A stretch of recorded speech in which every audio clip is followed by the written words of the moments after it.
Alors, si vous voulez ouvrir vos Bibles, ceux qui ont leur Bible ici ce matin, c'est dans Jean, chapitre 6, les versets 5 à 7.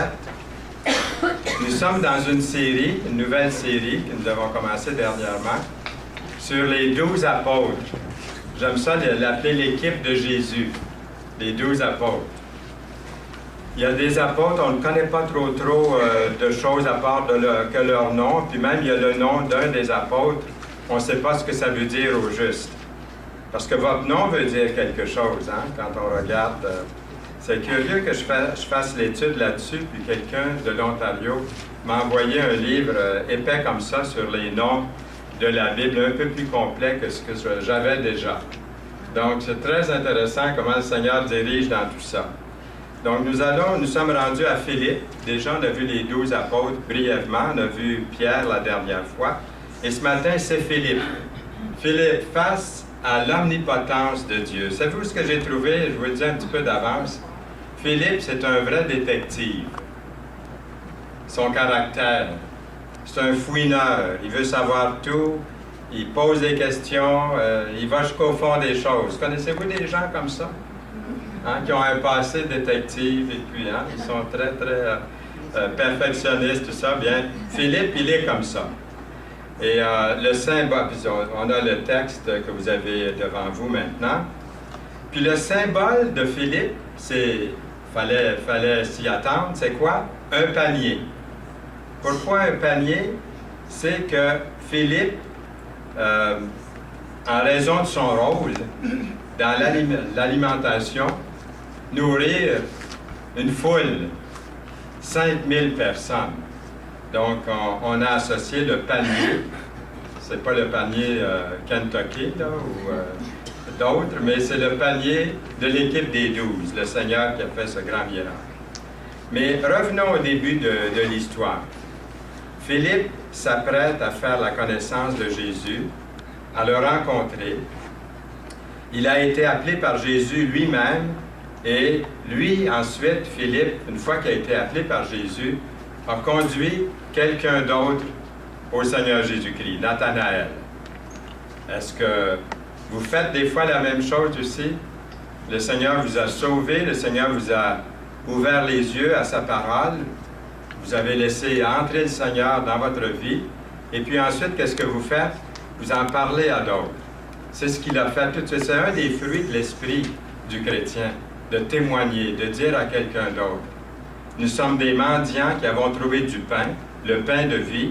Puis nous allons trouver d'autres mendiants pour leur dire où est-ce qu'est le pain de vie. Et alors Philippe a conduit Nathanaël à Jésus. On va lire le texte dans un autre passage, un petit peu avant, dans Jean 1, et je vais le mettre ici à l'écran. Le lendemain, Jésus voulut se rendre en Galilée et il rencontra Philippe. Il lui dit, « Suis-moi. » Philippe était de Bethsaïda, de la ville d'André et de Pierre. Philippe rencontra Nathanaël et lui dit, « Nous avons trouvé. » C'est pour ça que je dis qu'il est détective sur les bords. Hein? J'ai trouvé, nous avons trouvé. Ça veut dire qu'on a cherché, puis là on l'a. On l'a trouvé. Celui de qui Moïse a écrit dans la loi et dont les prophètes ont parlé, Jésus de Nazareth, fils de David, il est bien renseigné. Nathanaël lui dit, peut-il venir de Nazareth? On voit que Nazareth n'avait pas tellement une bonne réputation. Hein? Peut-il venir de New York? Peut-il venir de je ne sais pas où? D'une place au Québec qu'on nommera pas au cas où je sois de cette région-là. Mais peut-il venir, hein? Il dit, peut-il venir de Nazareth quelque chose de bon? La réponse, hein, on la devine, ça doit être, ben non, il ne peut pas rien venir de bon de cette place-là. Voyons donc. Et là, Philippe répondit, viens et vois. C'est ce que vous avez fait. C'est ce que j'ai fait. Je suis allé, j'ai vu et j'ai accepté le Seigneur dans ma vie. Philippe était présent au miracle des pains et des poissons. Vous connaissez l'histoire. quand il s'est engagé dans un bref dialogue avec le Seigneur. Dans Jean 6, et là, c'est là qu'on revient à notre texte principal, ayant levé les yeux, au verset 5 du chapitre 6, ayant levé les yeux et voyant une grande foule venait à lui, Jésus dit à Philippe, « Où achèterons-nous des pains pour que ces gens aient à manger? » Moi, je dis que le Seigneur a vraiment le sens de l'humour. J'ai un livre à la maison qui s'appelle justement « Le sens de l'humour du Seigneur Jésus-Christ ». Mais je pense qu'ici, là, devant 5000 personnes qui demandent à Philippe, là, où est-ce que c'est qu'on va trouver assez, là, où achèterons-nous des pains pour que ces gens aient à manger? On voit ici au verset 6, il disait cela pour l'éprouver. Bon, aujourd'hui, on dirait, il disait cela pour le taquiner. Hein, peut-être. Il connaît la réponse, car il savait ce qu'il allait faire. Et que c'est beau, ça. Vous ne trouvez pas? Philippe lui répondit, « Les pains qu'on aurait pour 200 deniers. » Lui, tout de suite, il pense à l'économie, il pense à l'argent. C'est pas possible, écoute, là. Hein, il calcule, il sait compter, puis c'est pas logique, son affaire, là, Jésus, ce qu'il vient de dire. C'est pas logique, là. Les pains qu'on aurait pour 200 deniers ne suffiraient pas pour que chacun en reçoive un peu. Nous allons revenir sur ces versets-là un petit peu plus tard, là, dans quelques instants dans le message. On raconte qu'un célèbre collectionneur de tableaux d'art, de peinture, prend une marche dans les rues de sa ville. Quand il remarque un chat, il remarque un chat en train de laper du lait dans un bol, un beau bol, un bol cher, un bol de qualité, mais c'est un chat de gouttière qui est en train de laper dans un super de beau bol. Avez-vous déjà vu ça? Il remarque le chat et puis il se dit, puis il voit la soucoupe, puis il réalise que c'est une coupe d'une grande valeur. Alors il pense faire une pierre deux coups. Il remarque que la soucoupe, qui est très ancienne, doit être aussi très précieuse, puis doit coûter cher. Il pourra avoir de l'argent pour ça. Alors, il se promène nonchalamment, il rentre dans le magasin, puis il fait semblant de rien. Hein, il siffle, il regarde autour. Et tout à coup, il voit le patron, puis il lui dit, il lui propose d'acheter le chat de gouttière. Je vais vous acheter votre chat, je vais vous donner 2 piastres pour. La réponse du propriétaire du magasin, c'est « Je suis désolé, il n'y en est pas question. Je vends pas le chat. » Il dit « Oui, mais c'est juste un chat de gouttière, tu sais, en passant comme ça. » Il dit « Il n'est pas à vendre. » Le collectionneur dit « S'il vous plaît, j'ai besoin d'un chat affamé autour de la maison, parce que nous avons des souris. Et puis, il va attraper les souris. Et je vais vous donner 20 piastres. 20 $ pour le chat.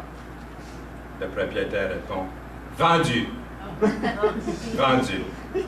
Alors, le collectionneur, il rajoute, s'il vous plaît, pour les 20 $, je me demande si vous ne pourriez pas aussi inclure le prix de cette vieille soucoupe dans laquelle le chat est en train de boire. Le chat est habitué de boire son lait là-dedans, et ça me sauverait d'avoir à acheter un plat, une soucoupe. Le propriétaire répond, il n'en est pas question. Désolé, mais c'est ma soucoupe qui me porte chance. Et jusqu'ici, cette semaine, j'ai vendu 68 chats.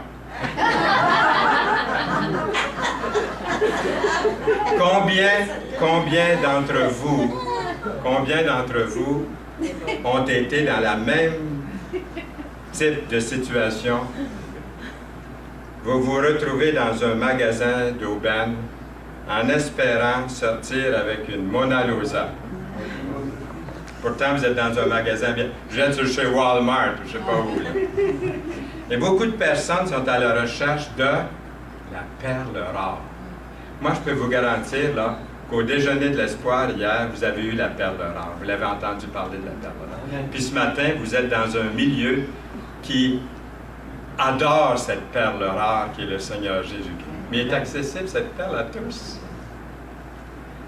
Et on cherche ça dans des endroits bien ordinaires, le bonheur, la paix, la tranquillité, le salut. On cherche ça dans des endroits ordinaires. Comme le prospecteur. Avez-vous déjà vu ça sur les plages? Les prospecteurs, je ne sais pas comment les appeler au juste, vous les avez vus sur les plages avec leur machin truc, là, pour trouver quoi? Des trésors sur la plage. Ou les belles fleurs que nous retrouvons dans des milieux bien ordinaires. Je suis surpris à Belleuil, je ne sais pas si c'est comme ça dans les autres villes, mais il y a des pelouses complètes là, cette année qui sont ruinées complètement. Là. La pelouse du voisin, là, c'est complètement ruiné. Il n'y a rien, là, ils ont tous les vers blancs, là, puis les moufettes la nuit ont toutes viré. La pelouse à l'envers, c'est de la terre. Là. Chez nous, ça a été épargné. Je dis rien, là, parce que, tu sais... mais la cour en arrière, complètement ruinée. Là où le chien court, puis il rentre avec les pattes sales, puis il saute après moi. Il gâtait mes pantalons ce matin. Donc, les belles fleurs qui poussent dans des endroits, malgré ça, je vois dans la cour, dans des petits coins, des belles petites fleurs qui poussent, des fleurs sauvages, dans des endroits bien, bien ordinaires. Le contour d'argent autour des nuages, ça n'a pas de prix. Hein? C'est bien commun, c'est ordinaire, c'est des nuages, mais c'est beau. L'homme parfait de vos rêves, ou la femme parfaite de vos rêves. Le travail parfait pour vous, ou la secoupe pour chat antique inestimable, pour seulement 20 $. Dans un monde de recherche d'aubaine et de recherche de l'appel rare, il y a un Dieu omnipotent, tout-puissant, souverain. Et Philippe est mentionné comme l'un des apôtres. Dans les listes de Matthieu, Marc, Luc, nous retrouvons Philippe, il est mentionné là. Dans les actes aussi. Puis en dehors de cette liste-là que je viens de mentionner, il est mentionné aussi dans Jean, dans le Nouveau Testament. Donc le nom de Philippe, ça veut dire quoi? Ça veut dire amateur de chevaux. Philippe avait un nom grec, on peut dire un nom ordinaire. Il y a beaucoup de gens aujourd'hui qui s'appellent Philippe, je ne sais pas s'il y en a ici ce matin. Un nom ordinaire qui est utilisé dans le 1er siècle. Le nom de Philippe décrit le penchant que Philippe devait avoir, parce que son nom veut dire amateur de chevaux. Philippe, il devait avoir un penchant, ou il devait être comme une personne qui a un penchant pour les chiens, les chats, les chevaux, les animaux domestiques. On dirait que quelqu'un qui a un animal domestique, il y a un ajout à sa personnalité. Des fois, je me dis, quelqu'un qui aime un animal domestique ou qui en possède un, me semble qu'il y a un côté un petit peu plus humain. C'est un jugement personnel, là. Parce qu'il y en a qui n'aiment pas tellement les minous, les chiens, et tout ça. Mais on voit que les chiens peuvent être très, très utiles, hein, aussi le cheval. Le chat, je ne sais pas comment est-ce qu'il est utile, lui, par exemple. C'était pas, disons, mon choix. Mais qu'est-ce qu'on retire de ce passage-là? On retire que Philippe était un homme bien ordinaire. Amateur de chevaux, un homme, il répond à un Dieu, par exemple, qui est extraordinaire. Vous êtes une personne ordinaire, peut-être, vous vous considérez, mais vous avez répondu à un Dieu incroyablement extraordinaire, magnifique. Mais regardons la situation en face pendant un instant. Philippe rencontre Jésus, le Fils de Dieu. Philippe rencontre Jésus, le Fils de Dieu. Et au verset 45 du chapitre 1 de Jean, nous avons trouvé, comme un vrai détective, comme je vous ai tantôt, celui de qui Moïse a écrit dans la loi et dans les prophètes, dont les prophètes ont parlé, Jésus de Nazareth, fils de David. Ça nous indique au moins une couple de choses concernant Philippe. il était instruit dans les choses de l'Ancien Testament, puis il va sans dire très impressionné par Jésus. J'aimerais vous demander, êtes-vous personnellement impressionné par le Jésus de la Bible? Possédez-vous encore l'émerveillement de connaître le Dieu de l'univers? Ou est-ce que votre relation avec Dieu est devenue banale? Ça ne vous excite plus? Ça ne vous impressionne plus? Moi, j'essaie au cours de ma vie chrétienne d'être impressionné à tous les jours. Et ça se produit quand je lis la parole de Dieu, un texte, se nourrir spirituellement. Je suis émerveillé à ce moment-là, de voir qu'après 65 ans ou 66 ans de vie chrétienne, que je découvre des choses nouvelles, que j'avais lues 100 fois avant. Est-ce que c'est pas ça pour vous aussi, quand vous lisez la parole? Connaître ce Dieu, ce grand Dieu de l'univers. Quelqu'un est allé jusqu'à comparer sa relation avec Dieu avec celle de son pasteur. Pas une bonne chose à faire, hein? Il a dit, Dieu est un peu comme mon pasteur. Il dit, je ne l'ai pas vu, mon pasteur, tout au long de la semaine. Puis il dit, quand il parle le dimanche dans son message, je ne comprends rien de ce qu'il dit. Il dit, Dieu, pour moi, il dit, c'est comme ça. Aucun humain, pas même le pasteur, doit être comparé à Dieu ou sur le même niveau que Dieu. Un pasteur a choisi un couple de personnes âgées pour lire le récit que vous avez vu ici à l'écran du buisson ardent. Vous connaissez l'histoire du buisson ardent dans l'Ancien Testament. Il demande au mari, il dit, vous allez faire la voix de Dieu, vous, monsieur, dans la petite pièce de théâtre qu'il faisait devant l'Église. Puis il dit à la madame, vous là, il dit, vous allez faire la voix de Moïse. N'oubliez pas, madame, vous faites la voix de Moïse, puis votre mari fait la voix de Dieu. Compris. Alors tout allait bien. Ils commencent leur pièce, jusqu'à ce qu'ils arrivent à un verset où l'épouse s'est trompée et a lu un verset où c'est Dieu qui parle. Le pasteur lui coupe la parole, il lui dit spontanément, « Attendez, attendez une minute, madame, là, vous n'êtes pas Dieu. » Sans perdre un instant, son mari réplique, « C'est ce que j'ai essayé de lui dire depuis 40 ans. » Personne ne peut se comparer à Dieu. Nul n'est semblable à toi.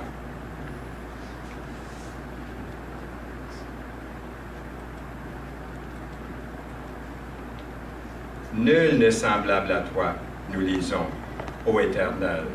Tu es grand et ton nom est grand par ta puissance, dans Jérémie 10, verset 6. Qui est comme toi parmi les dieux, ô Éternel? Qui est comme toi, magnifique en sainteté, digne de louange, opérant des prodiges? Proverbe 15, 11. Allons retrouver Philippe dans le désert avec Jésus et les disciples, et toute la foule de gens qui sont à l'écoute de Jésus qui les enseigne.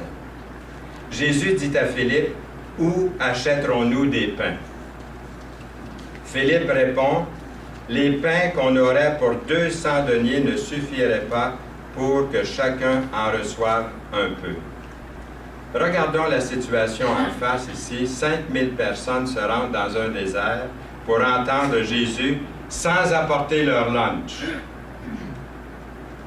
Diriez-vous que c'est une situation ordinaire ou peu commune de partir pour aller dans le désert, de ne pas apporter d'eau, de ne pas apporter de quelque chose à manger? Moi, je dirais pour le moins une situation peu fréquente, extraordinaire. On dirait, on irait loin de chez lui aujourd'hui, on irait loin sans s'arrêter pour prendre un peu de nourriture ou quelque chose à boire. Certainement pas les anciens du groupe biblique de la Rive-Sud à Longueuil. Quand ils sortent, ils apportent leur lunch, ils vont pique-niquer. Hein? Alors, nous, on apporte de la nourriture, en tout cas, avec nous, les anciens ici, les aînés. Dieu va dans le plus ordinaire des situations de notre vie et fait de ces conditions-là quelque chose d'exceptionnel. Par exemple, Dieu nous appelle saint dans l'Écriture. Une autre traduction de ce mot pourrait être « Dieu nous appelle hors du commun ». Saint ou hors du commun. C'est ce que ça veut dire, saint. Pendant que Philippe essaie de calculer, hein, il a peut-être sorti sa petite calculette. Non, il n'y avait pas de calculatrice, en effet, dans ce temps-là. Et puis là, il était en train de calculer là, comment est-ce que ça va coûter. Jésus devait le regarder avec un petit sourire, me semble. Il est en train de calculer combien ça va coûter, tout ça, là. Pendant que Philippe il calcule combien de jours de travail que ça va prendre pour nourrir ces milliers de personnes, Dieu a déjà tout réglé. Il vient de réaliser un miracle. Trop souvent, nous supposons que Dieu est lié par des méthodes traditionnelles, nos méthodes à nous. On voit Dieu et on calcule. Puis là, si ce n'est pas logique, on ne sait pas logique. C'est là qu'on manque de foi. On voit Dieu comme quelqu'un d'ordinaire, comme quelqu'un, un homme très intelligent, mais on le voit comme un humain. Il calcule comme un humain. Donc, on met Dieu à notre niveau, sans le vouloir, là. Dieu n'est pas lié par des méthodes traditionnelles pour régler les affaires. Nous oublions que Dieu est exceptionnel dans tout ce qu'il fait, dans tous ses plans. Nul n'est comme toi parmi les dieux, Seigneur, et rien ne ressemble à tes œuvres. Psaume 86, 8. À qui voulez-vous comparer Dieu? Et quelle image ferez-vous son égal? Ésaïe 40, verset 18. À qui me comparerez-vous pour que je lui ressemble? Dit le Saint dans Ésaïe 40, verset 25. Nos pensées sur Dieu. Imaginez-vous nos pensées, mes pensées, moi, sur Dieu. Des fois, quand je prie le Seigneur, je me dis, j'ai peut-être même pas une bonne pensée de ce que Dieu, parce qu'il est invisible, je ne le vois pas. Autrefois, je le voyais comme un vieillard assis sur un nuage, mais c'est pas ça. Comment l'imaginer? Le réformateur Luther avait dit à Érasme, je ne sais pas si vous connaissez Érasme et Luther, il lui avait dit, le réformateur Luther, à ce théologien catholique du 16e siècle, Érasme, vos pensées de Dieu sont trop humaines. Et quelqu'un d'autre a renchéri en disant, c'est là que la plupart d'entre nous nous égarons. Nos pensées de Dieu ne sont pas suffisantes. Nous ne parvenons pas à compter avec la réalité de sa sagesse infinie, de sa puissance. C'est comme si Dieu nous disait, correction, attention, apprenez à connaître toute la majesté de votre incomparable Dieu et Sauveur. L'autre question, c'est la mauvaise idée que nous avons de nous-mêmes, la mauvaise idée que j'ai de moi-même devant Dieu. Dieu ne nous a pas abandonnés, pas plus qu'il a abandonné Jacob. Est-ce que ça vous est arrivé des fois de penser « Dieu m'a abandonné, Dieu ne m'a pas entendu ». Je me rappelle quelques semaines avant que notre Nicole décède, j'étais avec elle dans la chambre d'hôpital et puis je lui posais des questions, puis même je pense que ça a été enregistré à un moment donné, elle en parle dans la petite vidéo qu'on a fait. Elle a dit « Non, Dieu ne m'a pas abandonné. » Elle a dit « Je peux dire franchement, je ne pense pas que Dieu m'ait abandonné. » J'étais tellement heureux d'entendre ça, surtout qu'elle savait qu'elle allait mourir. Mais elle dit, non, Dieu ne m'a pas abandonné. Elle dit, quand je prie, je ne dis pas, non, Seigneur, es-tu là, là? Non, le Seigneur, il est là. C'est son plan. Elle avait comme accepté de mourir à l'âge de 24 ans. Le Seigneur n'abandonne jamais quelqu'un en qui il a mis son amour. Est-ce que Dieu a mis son amour en vous? Le voulez-vous son amour en vous? C'est là la question. Moi, j'ai voulu l'amour de Dieu, l'amour de Jésus en moi. J'ai dit, Seigneur, deviens mon sauveur, mon Seigneur. C'est comme ça pour chaque personne qui veut être sauvée, qui veut avoir la vie éternelle, c'est aussi simple que ça. Je n'ai pas fait de chemin de croix pour monter l'oratoire Saint-Joseph à genoux ou aller. J'habitais à Trois-Rivières, tout près du Cap de la Madeleine. Je n'ai pas fait des neuvaines et toutes sortes de choses. Non, la parole dit de croire Et Dieu n'abandonne jamais quelqu'un en qui il a mis son amour. Il a mis son amour en vous, en moi, si vous l'avez invité comme Sauveur et Seigneur de votre vie. Si vous avez été tenté de tout laisser tomber en pensant que Dieu vous a abandonné, demandez à Dieu en cet instant la grâce de faire confiance à ce grand Dieu Sauveur. Ces deux questions-là me reprennent sur ma lenteur à croire dans la majesté de Dieu.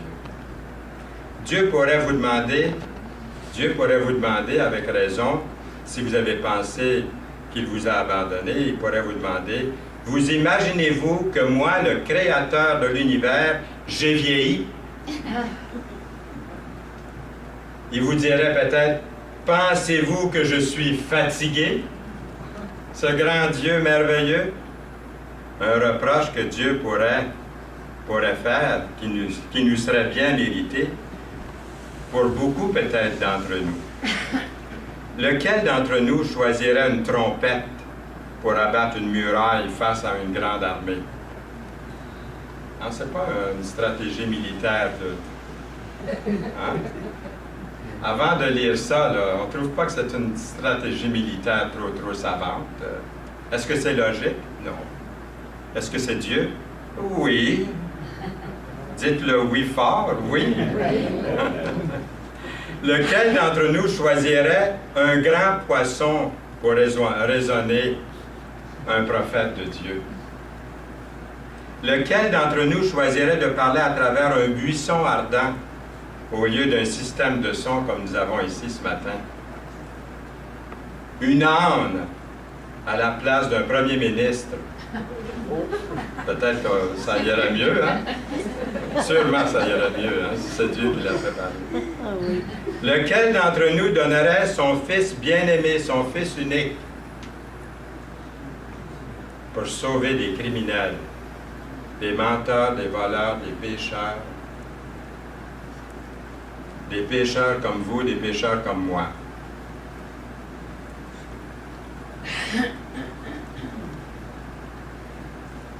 Dieu est grand, Dieu est omnipotent, Dieu est puissant. Et puis, Philippe essaie, lui, d'utiliser son bon sens pour comprendre le Seigneur Jésus. C'est comme si Philippe disait, voyons Jésus, voyons Jésus. Jésus, faites donc le calcul. Jésus, ce n'est pas humainement possible. C'est comme si le Seigneur lui répondait, c'est vrai, je ne suis pas comme le commun des humains. OK? À qui me comparerez-vous? Il y a beaucoup de versets, j'ai trouvé, qui sont différents les uns des autres, qui nous disent ça. À qui me comparerez-vous pour faire à mon égal? À qui me ferez-vous ressembler pour que nous soyons semblables dans Ésaïe 46, verset 5? Il est peut-être passé vite le verset tantôt, là, je pense. Alors, celui-là. Alors, Ésaïe 46, verset 5. À qui me comparerez-vous? Finalement, Philippe et les autres disciples sont avec Jésus dans la chambre haute. Comme ils prennent leur dernier repas ensemble, Jésus fait une déclaration incroyable, hein? Théologique considérable. Jésus lui dit, je suis le chemin, la vérité et la vie. Nul ne vient au Père que par moi. C'est pas vrai que tous les chemins mènent à Rome, hein? Il y a un seul chemin qui nous mène à Dieu. Plusieurs chemins nous amènent à Jésus.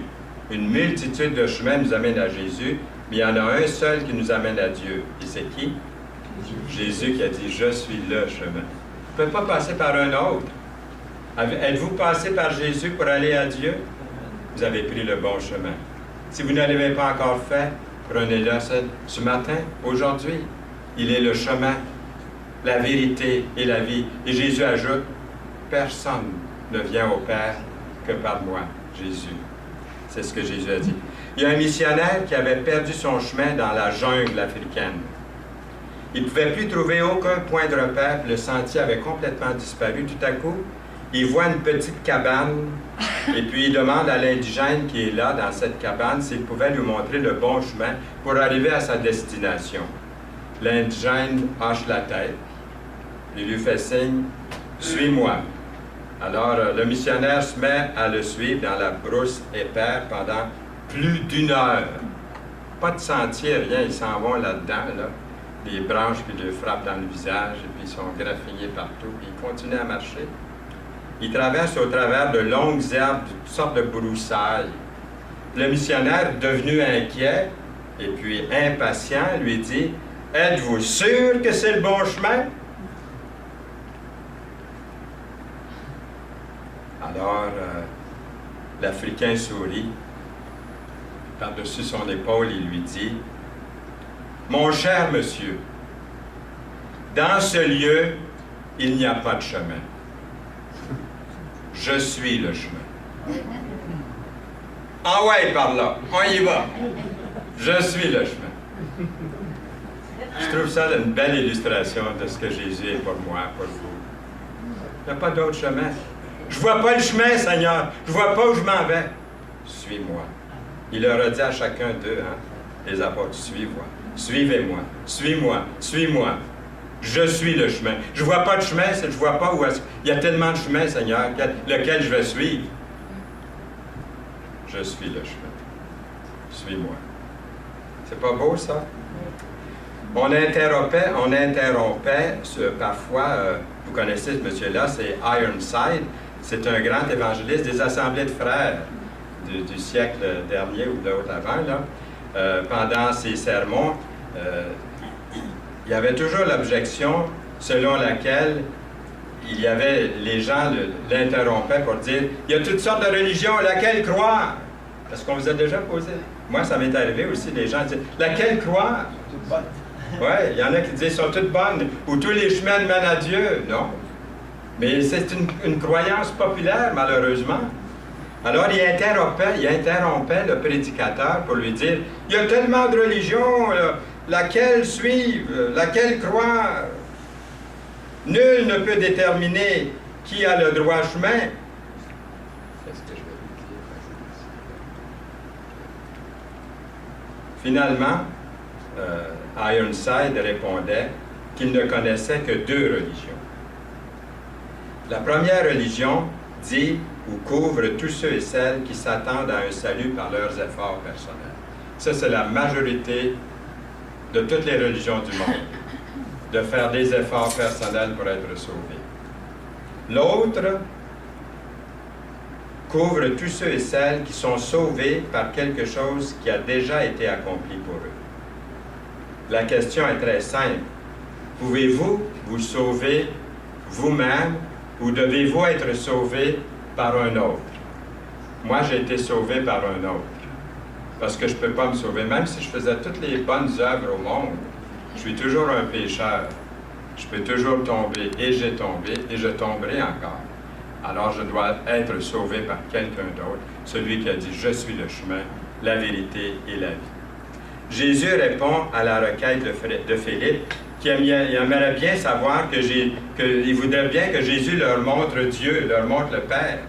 « Si vous me connaissiez, Jésus lui répond, « si vous me connaissiez, vous connaîtriez aussi mon Père, et dès maintenant vous le connaissez, et vous l'avez vu. » Philippe lui dit, « Seigneur, montre-nous le Père, et cela nous suffit. » Jésus lui dit, voyez-vous son caractère de détective, il veut tout savoir, montre-nous-les. Si on le voit, nous autres, on va croire, là, puis on va avoir la preuve, on cherche les preuves. Hein? Alors Philippe, montre-nous, cela nous suffit. Jésus lui dit, il y a si longtemps que je suis avec vous, et tu ne m'as pas connu, Philippe? Wow! Hein? Il a vu Dieu en voyant Jésus? Ben oui. Philippe, celui qui m'a vu a vu le Père. Comment dis-tu, montre-nous le Père? Quelle révélation pour Philippe. Avez-vous déjà remarqué ça? Ce verset-là? Philippe, après 3 ans avec Jésus-Christ, est toujours à se demander qui est vraiment Jésus.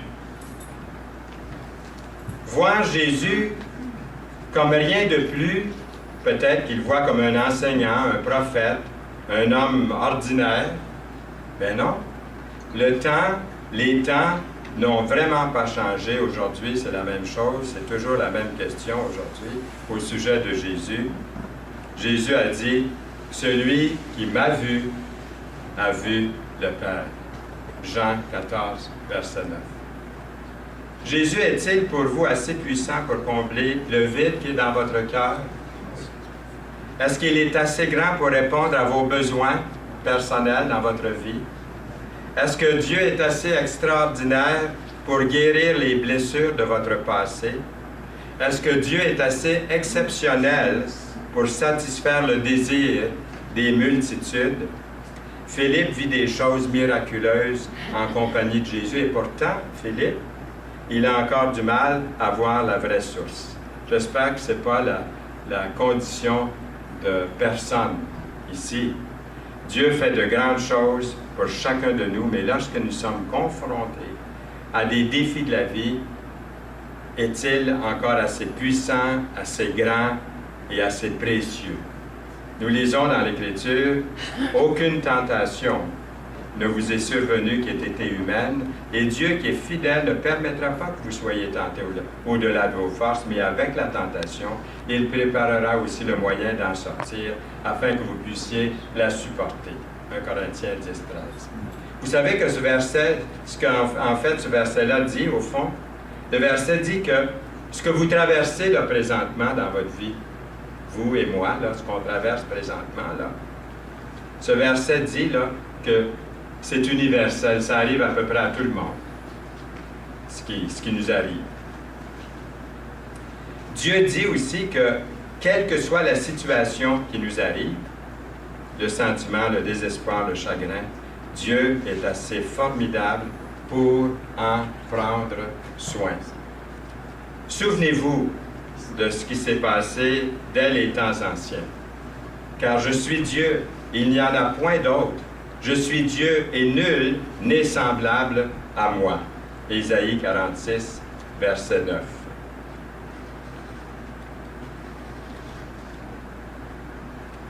Car mes pensées ne sont pas vos pensées, nous lisons.